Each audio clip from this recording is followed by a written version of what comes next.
আব্দুস সালাম মুর্শেদী এবং কুষ্টিয়ার সাবেক সংসদ সদস্য আব্দুর রউফকে গ্রেফতার করা হয়েছে। তাদের আজ ঢাকার সিএমএম আদালতে তোলা হবে। এদিকে দুই মামলায় সালমান এফ রহমানকে নতুন করে রিমান্ডে দিয়েছে আদালত। বিস্তারিত জানাতে সিএমএম প্রাঙ্গণ থেকে যুক্ত হচ্ছেন সহকর্মী রাব্বি হোসেন।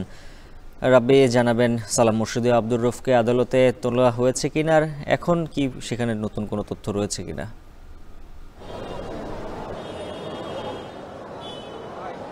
উজ্জ্বল, প্রথমে যদি বলে রাখি, ঢাকা জেলার পৃথক দুই বিস্ফোরক মামলায় অর্থাৎ দোহার এবং নবাবগঞ্জ থানার বিস্ফোরক দুই মামলায় সালমান এফ রহমানকে 7 দিনের রিমান্ড দিয়েছে চিফ জুডিশিয়াল ম্যাজিস্ট্রেট আদালতে। আজকে সকালে তাকে আনা হয়েছিল।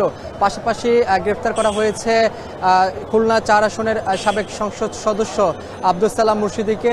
তাকে কখন নাগাদ আদালতে আনা হবে এই বিষয়টি এখনো পর্যন্ত আমাদেরকে জানানো হয়নি, তবে তার বিরুদ্ধে আদাবর থানার একটি হত্যা মামলা রয়েছে। পাশাপাশি এখানে কুষ্টিয়া 4 আসনের সাবেক সংসদ সদস্য আব্দুর রউফকেও কিন্তু এখানে আজকে আনা হতে পারে, তবে কখন নাগাদ আনা হবে এই বিষয়টি এখনো পর্যন্ত আমাদেরকে ডিএমপির পক্ষ থেকে জানানো হয়নি, আদালতের পক্ষ থেকে আসলে জানানো হয়নি। পাশাপাশি আজকে গ্রেফতার করা হয়েছে সাবেক প্রধানমন্ত্রী শেখ হাসিনার উপদেষ্টা কামাল নাসির চৌধুরী, এক্সিম ব্যাংকের সাবেক পরিচালক নজরুল ইসলাম মজুমদারকে। তাদেরকে আজকে আদালতে আনার কথা রয়েছে, তবে এখনো পর্যন্ত নিশ্চিত হওয়া যায়নি কখন নাগাদ আনানো হবে।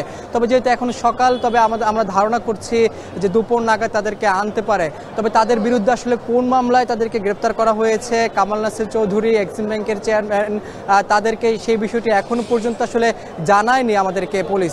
তবে বলা যাচ্ছে যে দুপুর নাগাদ যখন তাদেরকে নিয়ে আসা হবে আরও স্পষ্ট জানা যাবে। তবে আদালতে এখন নিরাপত্তা ব্যবস্থা রাখা হয়েছে, যে কোনো মুহূর্তে তাদেরকে আদালতে আনতে পারে। এই ছিল আমার কাছে সবশেষ খবর।